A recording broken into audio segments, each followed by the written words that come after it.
முருகப்பன் இல்லாத ஊரும் இல்லை, ஒரு முத்தையன் இல்லாத வீடும் இல்லை, பழனி அப்பனின்றி வம்சமில்லை, எங்கள் பரம்பரை கவனின்றி துணையும் இல்லை.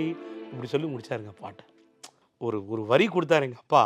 சிங்கப்பூரில் போனேன், ஒரு வீட்டில் எல்லார் வீட்லையுமே முருகப்பெருமான் படம் இருக்குது, இதையொட்டி ஒரு கனெக்டிவிட்டி கொடுங்கன்னு உடனே, முருகப்பன் இல்லாத ஊரும் இல்லை, ஒரு முத்தையன் இல்லாத வீடும் இல்லை, பழனி அப்பனின்றி வம்சமில்லை, எங்கள் பரம்பரை கவனமின்றி துணையும் இல்லைனர் கவிஞர்.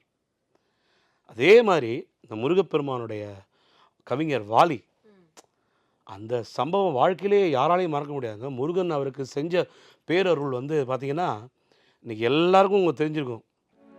கற்பனை என்றாலும் கற்சிலை என்றாலும் கந்தனே உனை மறவே, அற்புதமாகிய அருட்பெரும் சுடரே, அமரர் பெரும் விருந்தே, கருணையின் கடலே, கற்பனை என்றாலும் கற்சிலை என்றாலும் கந்தனே உனை மறவே.